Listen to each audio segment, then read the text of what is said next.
Hello students, इस lecture में हम लोग इरेशनल नंबर के बारे में सीखेंगे कि किस तरह के नंबर्स को इरेशनल नंबर बोला जाता है और इस पे क्या क्या एप्लीकेशन होते हैं, इस पे किस तरह के क्वेश्चन फ्रेम किए जाते हैं। इरेशनल नंबर रियल नंबर का जो सेट होता है उसको हम लोग दो तरीके के नंबर में ब्रेक करते हैं। एक रेशनल नंबर, एक इरेशनल नंबर होता है। तो अगर हम लोग बोलें ये रेशनल नंबर का रिप्रेजेंटेशन है और ये इरेशनल नंबर का, तो यहाँ से अगर हम लोग देखें तो जो इरेशनल नंबर है उसको हम लोग लिख सकते हैं real number minus rational number. मतलब कि आप अगर रियल नंबर के सेट में से रेशनल नंबर को हटा दो तो जो रिमेनिंग नंबर बचेंगे उसको इनको इरेशनल नंबर बोला जाएगा। अब ये जो इरेशनल नंबर होता है ये किस तरह का नंबर होता है, हालांकि irrational number classification of numbers में मैंने बता दिया था, फिर भी आप जान लो कि अगर अंडर रूट के अंदर कोई प्राइम नंबर लिख उठा है तो वो इरेशनल नंबर होगा। जैसे एग्जाम्पल √2, √3, √5, √7 ऐसे, ठीक है। और डेसिमल के सेंस में क्या होता है कि अगर कोई डेसिमल एक्सपेंशन, किसी नंबर का decimal expansion non terminating non repeating type का है तो वो भी इरेशनल नंबर होगा।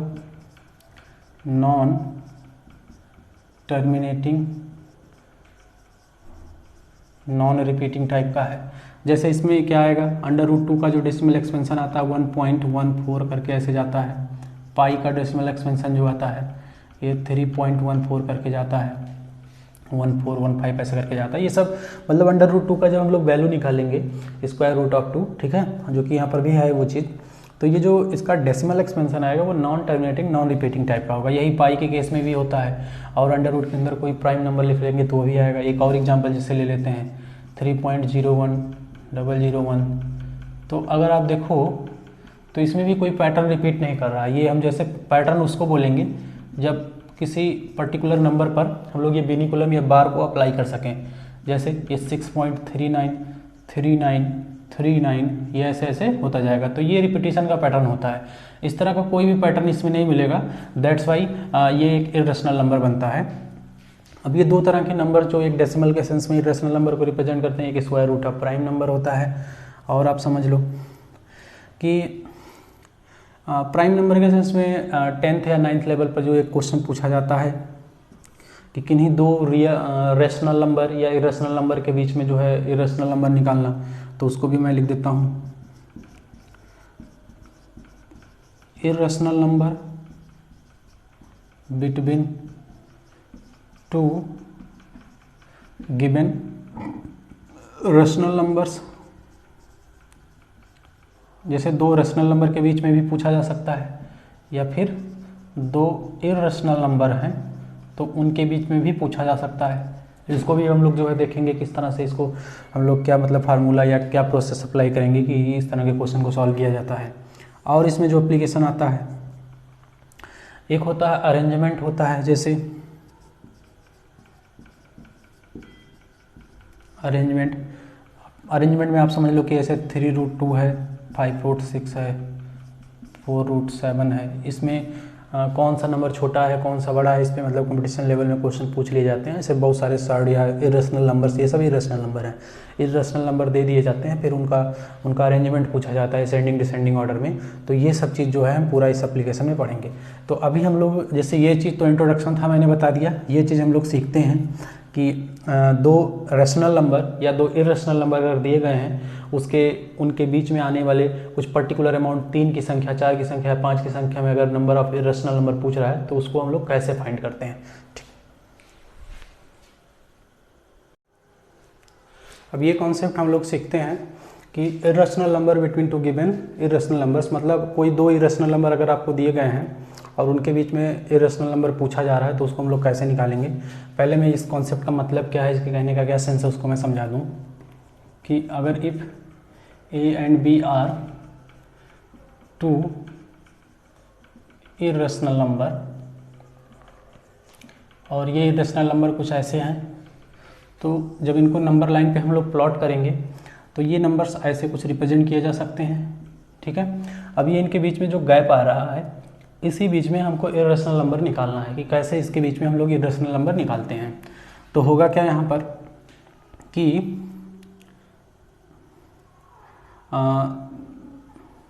लिखते हैं यहाँ पर irrational number between A and B, A और बी अगर इरेशनल हैं, ठीक है, तो वहाँ पर होगा क्या कि ये जो नंबर आएगा इसको हम लोग यूजुअली ज्योमेट्रिक प्रोग्रेशन का कॉन्सेप्ट लगाते हैं और अंडर रूट के अंदर इनका मल्टीप्लाई करा देते हैं ऐसे, ठीक है।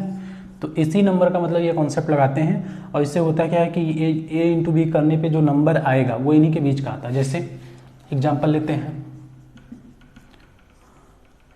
कि अंडर रूट 2 और अंडर रूट 7 के बीच में मान लेते हैं इरेशनल नंबर निकालना है। तो अगर पहला हम लोग निकालना चाहें g1, तो ये आ जाएगा under root 2 under root 7 over the root. यहाँ पर वो नंबर्स का मल्टीप्लाई तो होगा ही, लेकिन एक अंडर रूट के अंदर होगा, तो ये डबल अंडर रूट आ जाएगा अंडर रूट का 14, ये आपस में मल्टीप्लाई होकर के, और ये नंबर डेफिनेटली इन्हीं के बीच में ही आएगा। मान लेते हैं और एक नंबर हमको निकालने का ज़रूरत पड़ गया, तो उसको हम लोग g2 अगर कर ले तो आप इसके और इसके बीच का भी निकाल सकते हो, अंडर रूट 2 इंटू g1, ठीक है।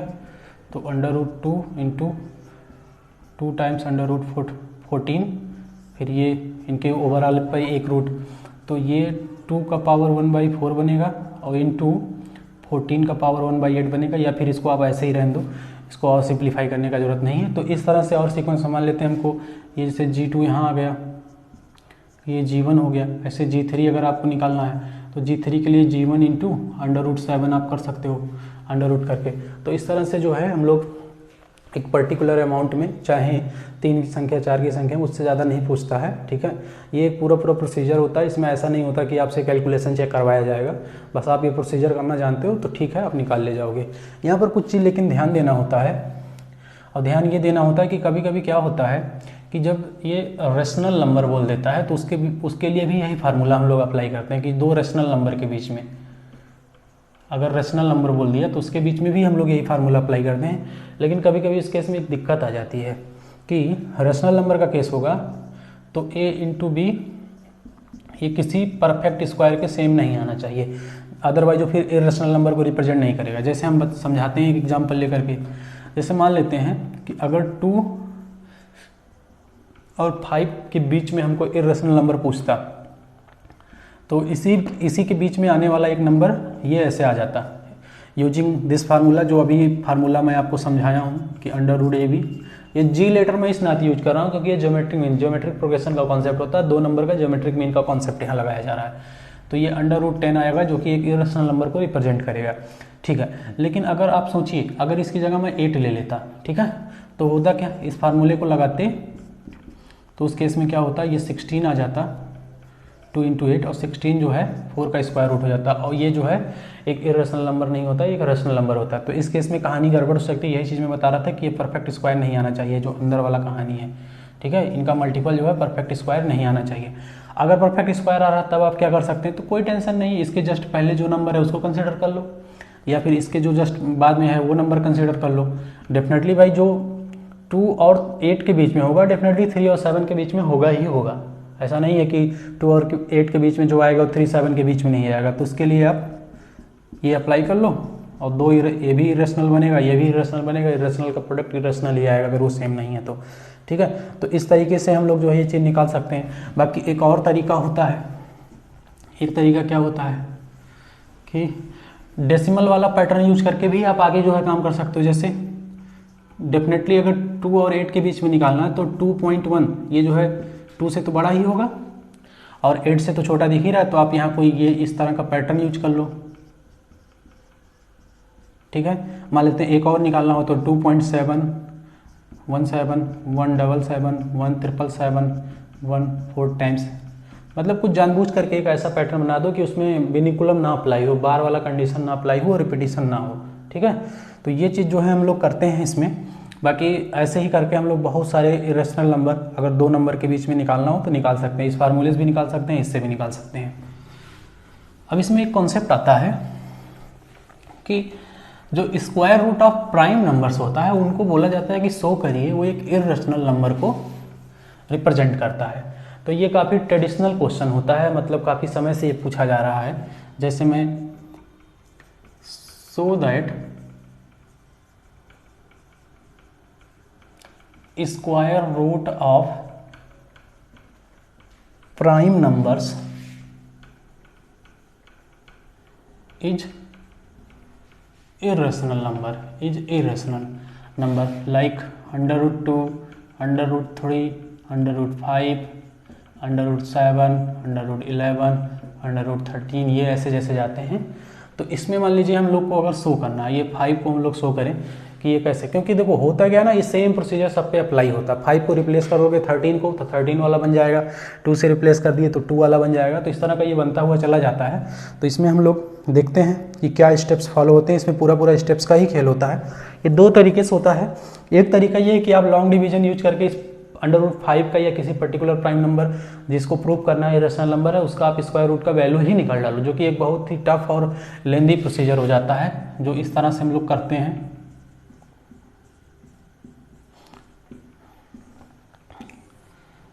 टू 4 2, फिर ये 4 हो जाता है, ये 1 आता है, 0 0 फिर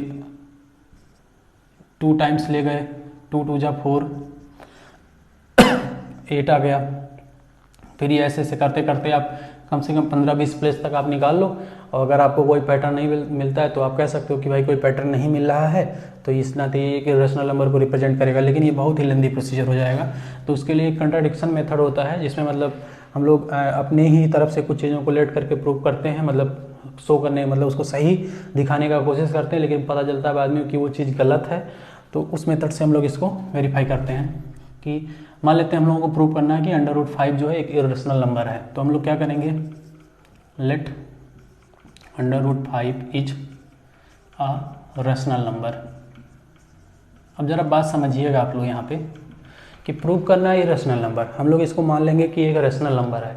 फिर चूंकि ये हम लोगों ने माना है अपनी तरफ से, तो जब माने हैं तो कुछ ऐसा हम लोग स्टेप्स जो है इसको रेशनल नंबर मान करके कुछ स्टेप्स परफॉर्म करेंगे, और बाद में हमको पता चलेगा कि ये स्टेप जो हम लोग फॉलो कर रहे थे वो एक पर्टिकुलर सिचुएशन में गलत आ जा रहा है।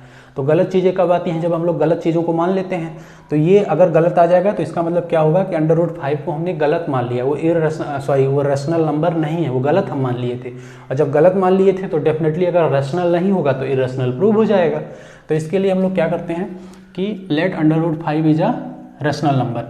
तो अगर ये रेशनल है तो एक सबसे अच्छी बात इसमें क्या होती है कि अंडर रूट 5 को हम लोग p/q के फॉर्म में रिप्रेजेंट कर सकते हैं। अब p/q क्या, p/q जो होता है क्या होता है, रेशनल नंबर का जो स्टैंडर्ड फॉर्म होता है। यहाँ लिख देता हूँ मैं here, p and q are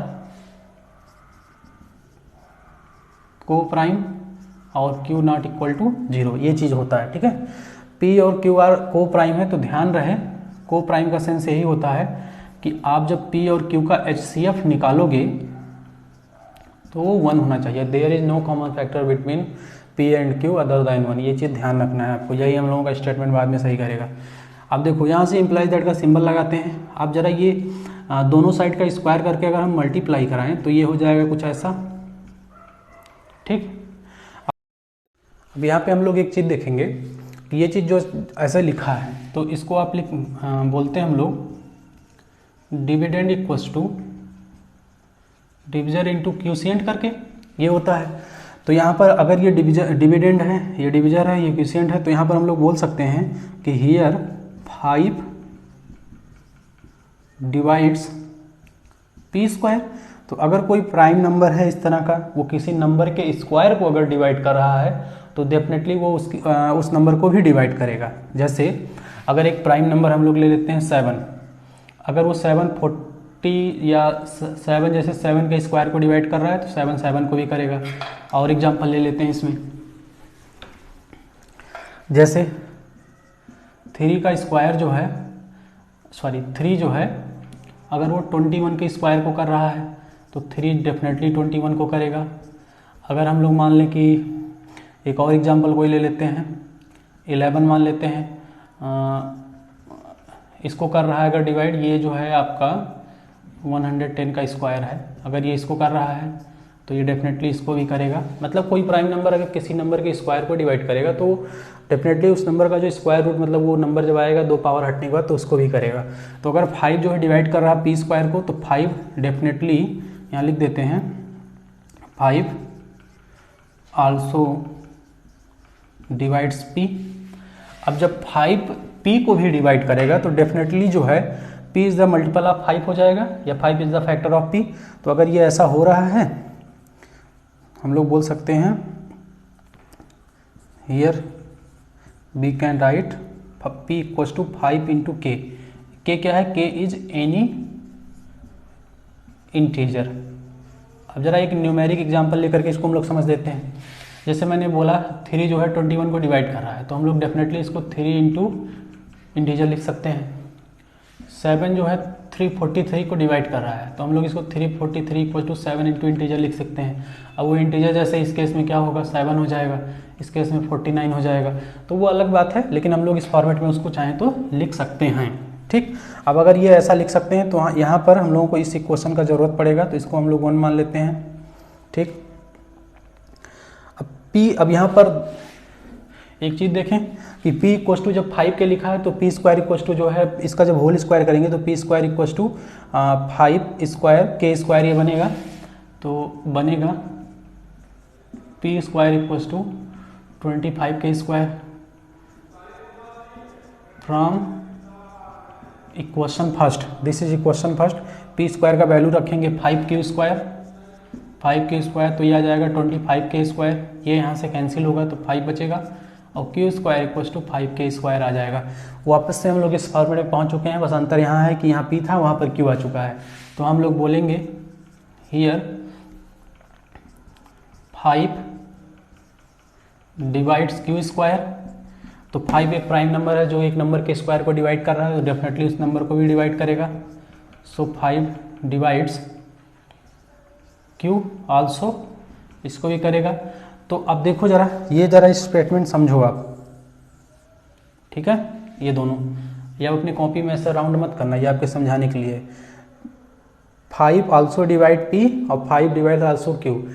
p और q को 5 डिवाइड कर रहा है, मतलब p और q के बीच में एक कॉमन फैक्टर 5 आ गया, जबकि यहाँ p और q क्या बोला गया था? को प्राइम नंबर है।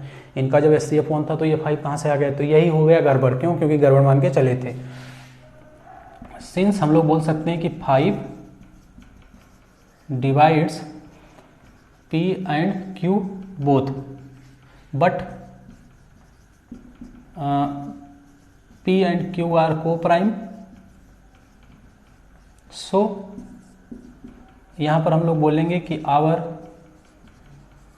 एजम्पशन इज रॉन्ग, क्योंकि यहाँ पर जब हम लोग जो मान के चले थे, अगर ये बात सही होता तो आगे का भी कहानी सब सही आता जाता। क्योंकि हम लोग यहाँ गड़बड़ मान लिए थे, इसी नाते हमको एक गड़बड़ रिजल्ट मिला कि भाई जब p और q को प्राइम थे तो इनका कॉमन फैक्टर 1 के अलावा और कोई नंबर नहीं आना चाहिए था। जबकि यहाँ पर भी लिख कर रहा है कि 5p को भी डिवाइड कर रहा है, 5q को भी डिवाइड कर रहा है, मतलब there is a common factor between p and q which is 5। ठीक है, तो इस केस में p और q को प्राइम नहीं होंगे, जबकि हम को प्राइम मान के चले थे, तो जो हम माने थे वो गलत प्रूव हो गया है। Our assumption is wrong. और हमारा एजम्पशन क्या था कि √5 इज अ रेशनल नंबर। तो हम लोग बोलेंगे सो √5 इज एन इर्रेशनल नंबर। ठीक है, ये चीज़ जो है हम लोगों का प्रूफ हो गया। अब यही मैं आपसे कह रहा था कि अगर आप 5 को रिप्लेस कर दो 13 से, 13 ये ऐसे 13 कर दो आप, तो ये वाला प्रूफ हो जाएगा। तो ये एक मतलब प्रोसेस होता है पूरा, ये पूरा स्टेप बेस्ड होता है। तो अगर आप स्टेप सेम फॉलो करोगे तो चीज़ जो है कोई भी प्राइम नंबर का स्क्वायर रूट अगर आपको एक इरेशनल नंबर प्रूव करने के लिए बोला जाएगा तो आप वो चीज़ कर सकते हो। इसमें एक नेक्स्ट कॉन्सेप्ट आता है, क्लास 10th के रियल नंबर का टॉपिक है यूक्लिड डिवीजन लेमा। ये क्या चीज़ होता है इसको हम लोग समझ लेते हैं।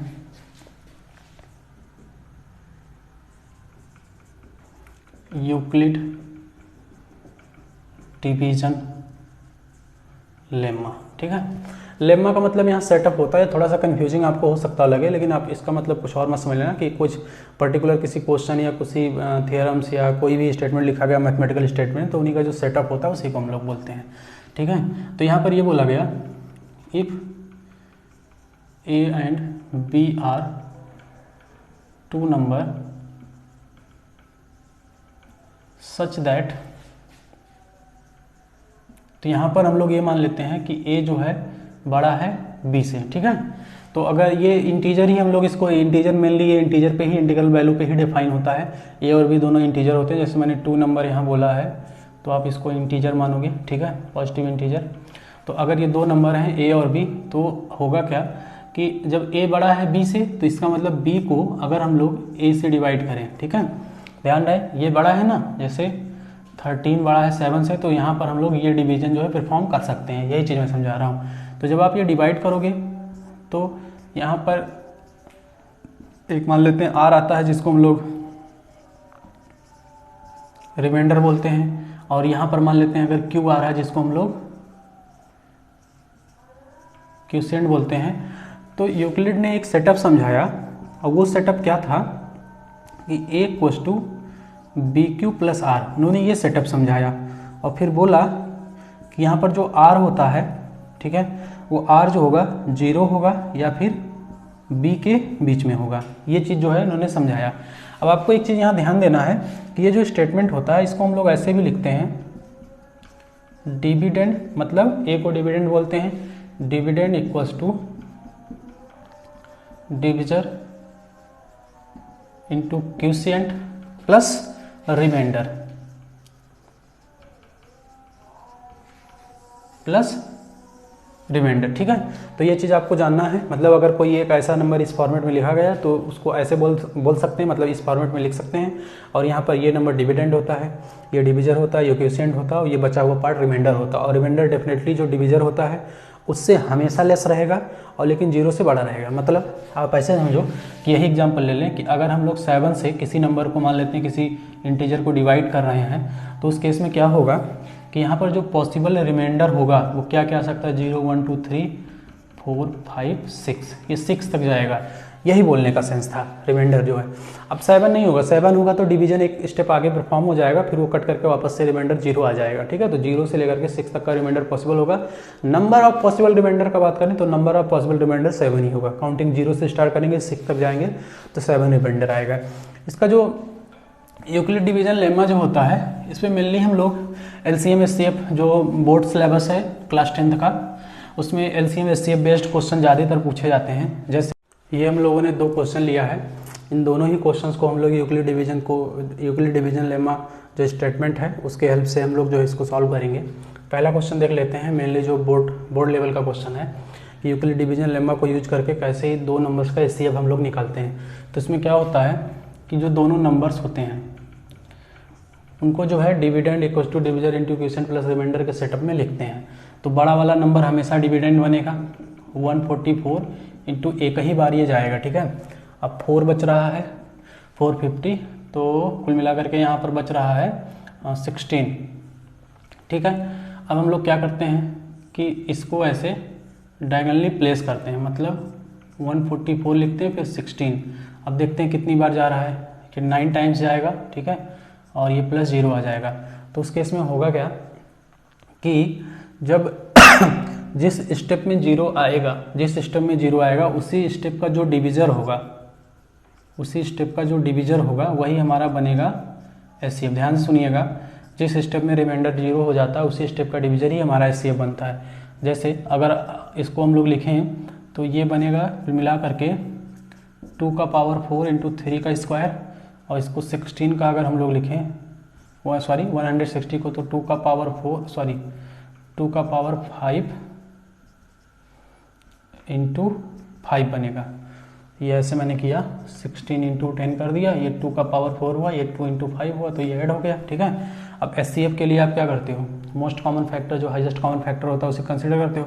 तो 2 दोनों में है तो इनका जो हाईएस्ट कॉमन फैक्टर मतलब सबसे ज़्यादा टाइम्स कौन सा कॉमन आ रहा है, 2 के पावर 4 यही, ये कॉमन नहीं है दोनों नंबर, ना 5 यहाँ है ना 3 यहाँ है, तो ये हट जाएगा। तो इसी नाते 16 यहाँ से भी SCF आएगा और यहाँ से भी आप निकालोगे तो यहाँ से भी आपको 16 ही मिलेगा, ऐसा नहीं होगा कि अलग आंसर मिल जाए, ठीक है। तो और एक क्वेश्चन ले लेते हैं, मान लेते हैं SCF ऑफ आपसे पूछा जा रहा है 172 एंड 156 का पूछा जा रहा है, क्या होगा। तो वही सेम कहानी, इसको हम लोग अरेंज करने का सेटअप बनाते हैं। तो एक बार जाएगा तो 172 4 बच रहा है तो 60 होगा, 12 उधर, तो यहाँ पर भी 16 रिमाइंडर बचेगा, ठीक 16 ही बचेगा। अब आगे चलते हैं तो इसको डायगनली हम लोग प्लेस करते हैं। तो 156 इक्वल टू होगा 16 इंटू, तो ये जाएगा 16 9 जाएगा, ठीक है। 144 जाएगा, तो यहाँ 2 बचेगा, यहाँ 1, तो प्लस का 12 आया। फिर हम लोग डायगनली प्लेस करेंगे इसको, तो 16 इक्वल्स टू 12 इंटू, फिर एक बार जाएगा, तो प्लस का हम लोग पास बचेगा कितना 4, और फिर डायगनली हम लोग इसको प्लेस करेंगे, तो 4 भी अब की बार हो गया डिवाइड। तो ये आ गया इनका HCF इन नंबर्स का। ध्यान रहे, अगर आप इसको इस वाले मेथड से जैसे हम लोग करते, वन प्राइम फैक्टराइजेशन मेथड जो होता है, 2/16 2 छक 12, 2 चौका 8, 2 3 6, 43 जो एक प्राइम नंबर हो गया, ठीक है। तो ये आगे अब नहीं जाएगा। 156 को करते हैं, तो 2 7 जा 2 8 जा, और 2 करेंगे 3 जा 9 जा, तो 39 13। तो अब देखो 4 4 दोनों में कॉमन हो रहा है, तो इसी नाते ये HCF बना है। तो इस तरह से यूक्लिड डिवीजन से भी हम लोग कर सकते हैं, ऐसे भी कर सकते हैं। अब हम लोग आगे चलते हैं, ये क्वेश्चन देखते हैं। ये अच्छा क्वेश्चन है काफ़ी। तो इसमें बोला गया है व्हेन द नंबर्स 1977 9 और 1799 7 are divided by a certain 3 digit number, मतलब 3 डिजिट का कोई नंबर उससे जब डिवाइड किया जाता है, दे लिव सेम रिमाइंडर, तो वो सेम रिमाइंडर करते हैं, सेम रिमाइंडर जो है लिव करते हैं, मतलब सेम रिमाइंडर बचता है। Find this largest such division and remainder. तो इस तरह का मतलब जो, जैसे कहने का सेंस क्या है इस क्वेश्चन में कि इन नंबर्स को डिवाइड करने के लिए बहुत सारे ऐसे 3 डिजिट के नंबर मिल सकते हैं, जब डिवाइड करेंगे तो सेम रिमाइंडर का केस आएगा। तो उन बहुत सारे नंबर्स में जो सबसे बड़ा नंबर होगा, लार्जेस्ट सच डिविजन, जो सबसे बड़ा नंबर होगा उसको बताना है। तो हम लोग क्या करेंगे, इस क्वेश्चन को सॉल्व करते हैं, देखते हैं इसमें क्या अप्रोच फॉलो होता है। तो सबसे पहले यूक्लिड डिवीजन अगर हम लोग यूज करें, तो 9779 इसको हम लोग मान लेते हैं कि कोई 3 डिजिट का नंबर जब इसको डिवाइड करेगा, तो डिवीजर मान लेते हैं D है और क्यूसेंट Q है, ठीक है। और 3 डिजिट का रिमाइंडर, ये जो रिमाइंडर जो बच रहा है वो R होगा, सेम रिमाइंडर के केस में। और 3 डिजिट का नंबर, तो और क्या नंबर है 7997 7179997। तो इसी D को हम लोगों को फाइंड करना है। तो अब की बार जब डिवाइड करते हैं, मान लेते हैं इस नंबर को D से, मतलब ये D, ध्यान रहे D जो है 3 डिजिट का नंबर है, इसको हम लोग डिवीजन माने हैं। तो ये Q2 और रिमाइंडर बोल रहा है सेम ही छोड़ रहा है, तो होगा क्या, आप सब्ट्रैक्ट करो, तो रिमाइंडर का कहानी यहाँ से ख़त्म हो जाएगा। आप जब बताओ 9 में से 7 गया 2, 7 में से 9 गया, मतलब 17 में से 9 गया 8, और अगेन 16 में से 9 गया 7, और ये बच रहा है कितना 8, 8 में से 7 गया 1, और ये नंबर आ जाएगा D कॉमन होकर के Q1 minus Q2। Q1 minus Q2 कोई इंटीजर होगा, और D ये 3 डिजिट का नंबर है। तो अब हम लोग क्या करना है कि ये जो नंबर आ रहा है, ठीक है, इसके 3 डिजिट के कितने मल्टीपल हैं उसको हम लोग निकाल लेते हैं। उसके निकालने के लिए इसका प्राइम फैक्टराइजेशन करना पड़ेगा। तो करते हैं प्राइम फैक्टराइजेशन, पहले 2 से ले जाते हैं, 2 8 जा 16, 2 9 जा 18, 2 1 जा 2, ठीक है। ये किससे होगा, 3 से होगा डिवाइड। तो जब 3 से होगा तो 3 2 जा 6, तो 2 बचेगा 29, 3 9 जा 27, और 3 7 जा 21, ठीक है। और फिर ये 9 2 11 7 18, फिर 3 से हो जाएगा, 3 9 जा 27, 2 आएगा, 3 9 जा 27, फिर 3 से 11, ये कट करके आ रहा है। तो अब हम लोगों को यहाँ टोटल नंबर ऑफ 3 डिजिट के जो डिविजर होंगे यहाँ से निकालना पड़ेगा। तो 2 डिविजर तो साफ साफ दिख रहे हैं, 891 और 297 यहाँ से दिख रहे हैं, लेकिन और भी पॉसिबल होंगे इसमें। जैसे मान लो कि अगर हम लोग 2 का मल्टीप्लाई इसमें करा दें तो कुछ ना कुछ निकल करके आ जाएगा। तो उसको एक सिस्टमेटिक तरीके से हम लोग निकाल सकें, उसके लिए मैं आपको तरीका बता रहा हूँ कि 3 डिजिट के डिविजर जो है हम लोग कैसे करेंगे, डिविजर ऑफ 3 डिजिट्स। उसके लिए जो एक्टिविटी परफॉर्म कर रहे हैं हम लोग, तो इसके टोटल नंबर ऑफ फैक्टर्स दो फैक्टर के फॉर्मेट में रिजॉल्व कर लेते हैं, वहाँ से एकदम सिंपल तरीके से काउंट हो जाएगा। जैसे देखते हैं हम लोग, पहला जो है 782 जो नंबर है, इसको सबसे पहले हम लोग 2 × 891 से कर सकते हैं, 891 से 2 × तो ये डेफिनेटली यही नंबर आ जाएगा। फिर इसको हम लोग बढ़ाते चलते हैं एक एक नंबर। तो इसको 3 करेंगे हम लोग, तो 3 से इसको करो आप डिवाइड, 3 से इसको करो डिवाइड, देखो कितना आता है, 3 5 जा 15, 2 बचा, 3 7 जा 28 और 27, एक कैरी आएगा और ये 12 जाएगा, तो 3 4 जा, देखो 3 डिजिट का एक और मिल गया, 3 4 जा 12 और 3 7 जा, ये नहीं आ रहा है क्या, एक मिनट फिर से चेक कर लेते हैं, 3 5 जा होगा 15 और 2 7 28, 3 9 जा जाएगा, सॉरी 3 9 जा 27, अब आ जाएगा। आगे चलते हैं हम लोग, अब इसको और बढ़ाते हैं, 3 के बाद क्या 4 आ सकता है, तो 4 नहीं आएगा क्योंकि 2 के साथ एक बार और 2 आना चाहिए तब 4 आता। 5 आ सकता है, 5 नहीं आएगा। 6 आ सकता है, डेफिनेटली आ जाएगा 6, इस 2 को कहीं भी ले लो, तो 6 से हम लोग करते हैं, तो 6 2 जा, ठीक है 12 और 5 बचा और 58, तो 6 9 जा, तो बचेगा 6 9 जा 54 और 54 और प्लस में 4 और बचेगा तो 58 हो जाएगा, प्लस 2 6 7 जा, ठीक है। अब हम लोग आगे बढ़ते हैं, 7 से होगा नहीं होगा, 8 से भी नहीं होगा, 9 से हो जाएगा, 9 से हम लोग करते हैं, 9 2 जा 18 होगा, तो 9 1 जा 9 और 8 बचेगा 88, तो 9 8 72, नहीं 9 9 81, 9 बार जाएगा 81 और 7 बचेगा 9 8 72, ठीक है। 10 से भी नहीं होगा क्योंकि 10 इसमें आ ही नहीं रहा, 11 से हो जाएगा, तो 11 से हम लोग करते हैं। अभी देखो 3 डिजिट का सब मिलता हुआ जा रहा है, ठीक है, तो 11 से करते हैं, 11 1 जा 11, 6 बचा तो 68 हुआ, तो 11 6 जा जाएगा, 66 2 बचेगा और 2 यहाँ भी है, तो 11 2 जा, तो ये बनेगा।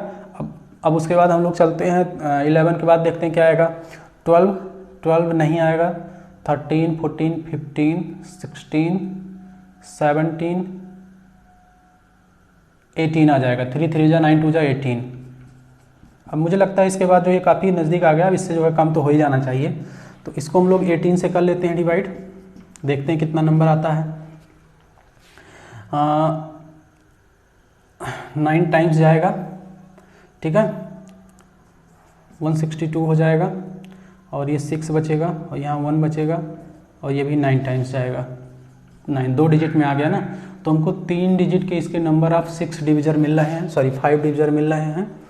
अब इस केस में क्या होगा, हमसे सबसे बड़ा वाला पूछा गया था, तो आपको साफ साफ दिख रहा है सबसे बड़ा यही है 891, तो ये हमारा आंसर बनेगा। तो हमारा एक आंसर आ चुका है, leave the same remember find the largest such divisor, तो डिविजर हमारा आ गया है 891, ठीक है, ये हमारा आंसर आ चुका है। लेकिन रिमाइंडर भी पूछा है, तो रिमाइंडर के लिए आपको डिविजर का वैल्यू यहाँ रखोगे, डिवाइड करोगे, तो देखते हैं फिर क्या आता है। डिविजर एक से ही निकल जाएगा, बाकी हम लोग आंसर का वेरिफिकेशन कर लेंगे दूसरे वाले को डिवाइड करके। तो 891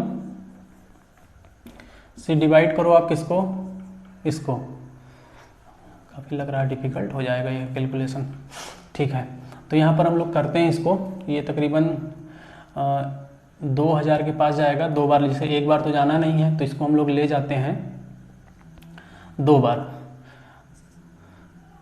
2 9 जा 18 और 2 8 जा 16 17, ठीक है, 2 बार ले जाते हैं, तो 7 8 2, तो ये 5 195 आ गया, ठीक। फिर 9 एक कैरी उतरेगा, फिर 2 बार ही जाएगा, तो 1782, तो यहाँ से आ जाएगा 7 और 15 में से 8 गया, अगेन 7 और यहाँ बचेगा 8 में से 7 गया 1, तो ये रिमाइंडर आ चुका है। अगर हम लोग सही इस क्वेश्चन को सॉल्व किए होंगे तो डेफिनेटली जब 891 को इस नंबर से भी डिवाइड करेंगे तो सेम रिमाइंडर आना चाहिए, क्योंकि ये क्वेश्चन ही कह रहा था कि सेम रिमाइंडर आता है। तो देख लेते हैं, हम लोग का आंसर का वेरिफिकेशन भी हो जाएगा। तो 2 टाइम्स हम लोग ले गए थे जब इस नंबर को, तो 1782 गया था, तो 2 टाइम्स जा सकता है, 1782 माइनस करेंगे तो 7 1 कैंसिल, ठीक है। अब आप देख लो आ गया, सेम रिमाइंडर आ रहा है, यहाँ पर बोला भी था सेम रिमाइंडर, यहाँ पर ये देखो सेम रिमाइंडर बोला था। तो हमारा इस तरह से जो फाइनल आंसर होगा 891 आएगा डिविजर।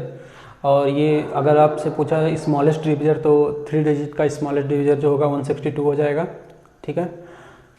और रिमाइंडर हम लोगों का 177 आ रहा है, दोनों केस में सेम आ रहा है। इस तरह से हम लोगों का आंसर भी वेरीफाई हो गया, ठीक।